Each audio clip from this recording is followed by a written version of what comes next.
Part 8 में आप सब ने देखा कि लूसिफ जेनो के दोनों गार्ड्स को मार देता है और वो बहुत गंदे तरीके से हंसने लगता है, बिल्कुल लाइट यागामी की तरह।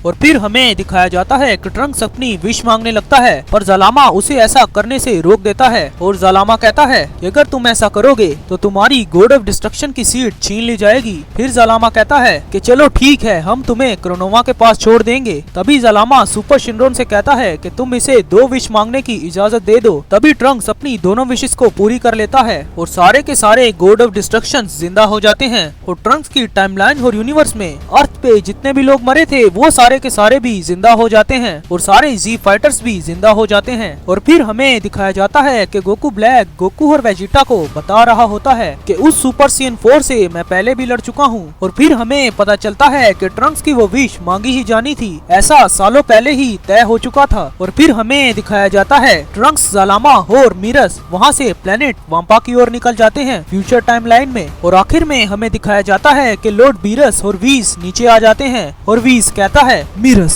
पर कैसे। तभी लॉर्ड बीरस वीस से कहते हैं क्या हुआ वीस, और अब आगे। तभी हमें दिखाया जाता है कि बीरस और वीस नीचे आ जाते हैं और तभी गोहान कहता है बीरस आमा और वीस आखिरकार आप दोनों आगे, हम सब जाने के लिए तैयार हैं, तो चलो चलते हैं। और अब मैं अपने डैड को भी छुड़वा लूंगा और उन तीनों को जहाँ पे भी बंद किया हुआ है मैं अपनी जान पे खेल के उन तीनों को बचा लूंगा। और तभी हमें दिखाया जाता है कि ट्रंक्स की टाइमलाइन में ट्रंक्स प्लेनेट वाम्पा पर पहुँचता है और हमें दिखाया जाता है कि प्लेनेट वाम्पा पे बहुत ज्यादा ही बुरा हाल हुआ होता है। पैरागैस और वहाँ पे एक और सैयन मरा हुआ होता है और ये चीज देख के ट्रंक्स बहुत ज्यादा ही शौक हो जाता है और वो कहता है पर ये सब किसने किया होगा, क्या ब्रोली ने? नहीं, वो ऐसा नहीं कर सकता। तभी ज़लामा कहता है रुको जरा, मुझे यहाँ पे किसी की सुगंध आ रही है। तभी ज़लामा अपनी किसी एक मैजिक ट्रिक का यूज करता है और वो ये देख लेता है कि हमसे पहले वहाँ पे इवल गॉड्स और इवल एंजल्स आ चुके हैं और वो ब्रोली को अपने साथ लेके जा चुके हैं। और फिर हमें दिखाया जाता है जेनोसामा का पैलेस, जहाँ पे कोई एक अनजान शख्स इधर उधर टहल रहा होता है और वो अनजान शख्स कहता है मुझे उस जेनो को भी जल्दी छुड़ाना होगा, पता नहीं उसे कहाँ बंद किया है। पर हमें उस शख्स का चेहरा नहीं दिखाया जाता। और फिर हमें दिखाया जाता है इवल गॉड्स और इवल एंजल्स का प्लेनेट, जहाँ पे एक इवल एंजल कुछ कह रहा होता है और वो कहता है ए फू इधर आओ। तभी फू उस इवल एंजल से कहता है क्या हुआ, मुझे क्यों याद किया है तुमने? तभी वो इवल एंजल फू से कहता है मुझे तुमसे एक छोटी सी मदद चाहिए है, क्या तुम उस सैयन का, मेरा मतलब गोकू का डीएनए ला सकते हो? तभी फू कहता है पर उस सैयन का ही क्यों? तभी वो इवल एंजल फू से कहता है कि मैंने कुछ सोच रखा है, बस तुम लेके आ जाओ। और तभी फू वहाँ से निकल जाता है और फिर हमें दिखाया जाता है वही गॉडली टाइम चेम्बर, जहाँ गोकू ब्लैक, गोकू, वेजिटा और ब्रोली अपनी ट्रेनिंग खत्म करके थोड़ा आराम कर रहे होते हैं। और तभी अचानक से ही वहाँ पे एक पोर्टल खुलता है, पर ये बात उन चारों को पता नहीं चलती। और फिर हमें दिखाया जाता है कि गोकू को अचानक से ही कुछ चुभन सी महसूस होती है और तभी हमें पता चलता है कि फू अपना काम करके वहाँ से निकल चुका है। और फिर हमें दिखाया जाता है वही इवल गॉड्स और इवल एंजल्स का प्लेनेट, जहाँ पे उस इवल एंजल के पास फू आता है और वो कहता है मैं उसका खून तो ले आया, पर तुमने अब भी उस सैयन के खून से क्या करना है, तुमने मुझे ये बताया नहीं। तभी हमें उस इवल एंजल का प्लान पता चलता है। Mother of all angel Goku और ग्रैंड प्रिस्ट के डीएनए के साथ कुछ छेड़छाड़ करने वाला है। तभी वो इवल एंजल कहता है मैं एक ऐसा शख्स बनाऊंगा जो हमसे भी ज्यादा ताकतवर होगा और लूसिफ से भी, जो हमारी लड़ाई में हमारी काफी ज्यादा ही मदद करेगा। तुमसे मैंने गोकू का डीएनए लाने के लिए इसीलिए कहा था कि वो एक सैयन है और जहाँ तक मैंने उसे देखा है और समझा है वो अपनी ताकत को लगातार बढ़ाता रहता है और मुझे ऐसा ही एक शख्स चाहिए था और उसका डीएनए तुम ले आए हो फू। तभी फू उस इवल एंजल से कहता है पर ये तो हमारे कानून के खिलाफ है, ऐसा करने से पहले तुम्हें लूसिफ से पूछ लेना चाहिए। तभी वो इवल एंजल फू से कहता है मुझे पता है, तुम मुझे ये मत सिखाओ, तुम्हारा जितना काम है बस वही किया करो, वैसे भी तुम हमारे सर्वेंट ही तो हो।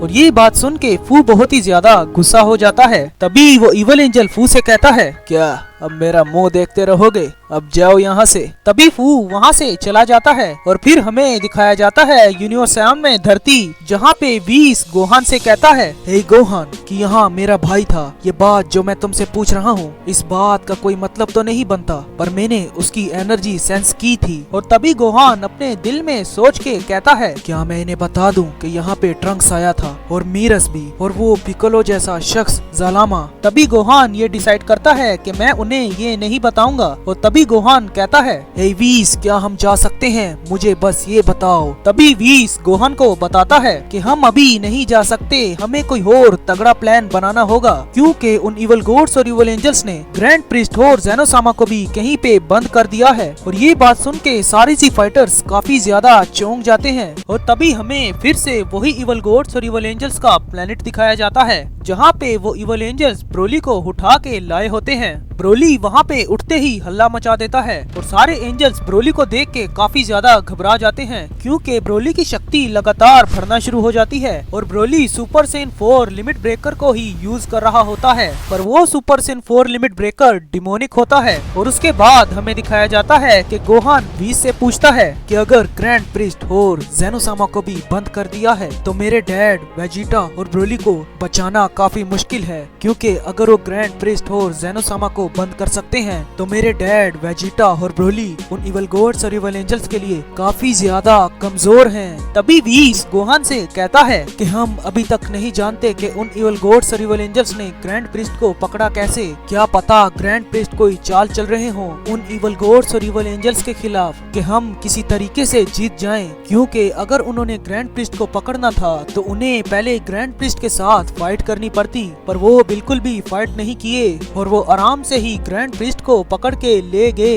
ऐसा तो नहीं हो सकता कि ग्रैंड प्रीस्ट से ज्यादा ताकतवर वो इवल गॉड्स और इवल एंजल्स होंगे। और फिर हमें फ्यूचर ट्रंक्स दिखाया जाता है, जो ज़लामा से कहता है कि अगर वो ब्रोली को उठा के लेके गए हैं तो इसका मतलब गोहान की टाइमलाइन को सबसे बड़ा खतरा है। तभी ज़लामा ट्रंक्स से कहता है, तो इसका मतलब अभी हमें वापस चलना चाहिए, तो चलो चलते हैं। तभी ट्रंक्स, ज़लामा और मीरस वहाँ से निकल जाते हैं और फिर हमें लॉर्ड बीरस और व्हीस दिखाए जाते हैं। उसके बाद जैसे ही बीरस और व्हीस कहते हैं कि अभी हमें यहाँ से जाना चाहिए, तो अचानक से ही ऊपर से ट्रंक्स, ज़लामा और मीरस आ जाते हैं। मीरस की एनर्जी को फिर से सेंस करके व्हीस फिर से एकदम से चौंक जाता है और वो कहता है कि अगर मीरस यहाँ पे है तो आखिर है कहाँ। और उसके बाद हमें दिखाया जाता है कि मीरस नीचे उतरता है और वो व्हीस को कहता है, हेलो हेलो व्हीस, तुम्हें देखे हुए काफी ज्यादा टाइम हो गया। और उसके बाद हमें दिखाया जाता है कि लॉर्ड बीरस ट्रंक्स को देख के काफी ज्यादा हैरान होते हैं कि वो गॉड ऑफ डिस्ट्रक्शन के कपड़ों में क्या कर रहा है। और वो ये देखते हैं कि उनके साथ एक नमैकियन भी है, पर वो उसे पहचान नहीं पाते।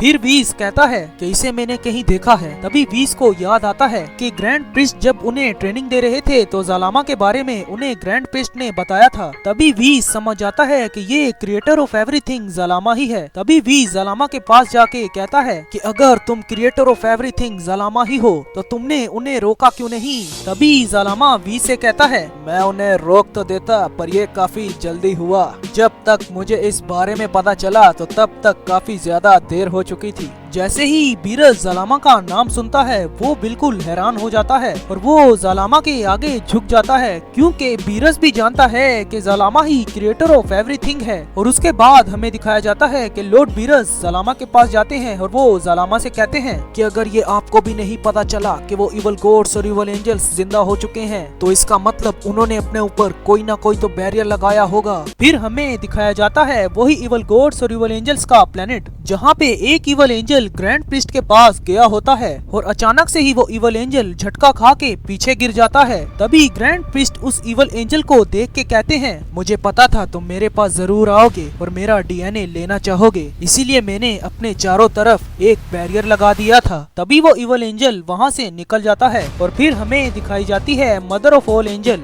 जो अभी तक बेहोश होती है। और उसके बाद हमें पता चलता है कि वो evil angel mother of all angel का डीएनए लेने के लिए उनके पास आया होता है और मदर ऑफ ऑल एंजल बेहोश होने की वजह से वो इवल एंजल आराम से मदर ऑफ ऑल एंजल का डीएनए लेके चला जाता है। और फिर हमें दिखाए जाते हैं ग्रैंड प्रीस्ट जो अपने मन में कहते हैं मुझे अपना प्लान जल्द से जल्द शुरू करना होगा। ये इवल एंजल और इवल गॉड्स काफी जल्दी में अपना काम शुरू कर रहे हैं, मेरे पास काफी कम टाइम है। तो आखिर ग्रैंड प्रीस्ट अपने कौन से प्लान की बात कर रहे हैं और वो evil angel mother of all angel के डीएनए से, ग्रैंड प्रीस्ट के डीएनए से और गोकू के डीएनए से वो इवल एंजल आखिर इन तीनों के डीएनए से करने क्या वाला है। और जब वो इवल गॉड्स और इवल एंजल्स ब्रोली को उठा के लाए थे और जैसे ही वो उठा तो वो इवल एंजल्स और इवल गॉड्स इतना घबरा क्यों गए? क्या ब्रोली की demonic super Sen 4 limit breaker इतनी ज्यादा ताकतवर है कि वो उन इवल गॉड्स और इवल एंजल्स को हरा सके? इन सब सवालों के जवाब आप सबको बहुत जल्द ही मिलेंगे। और हाँ, मेरी मांगा को इतना प्यार दिखाने के लिए आप सबका दिल से बहुत शुक्रिया।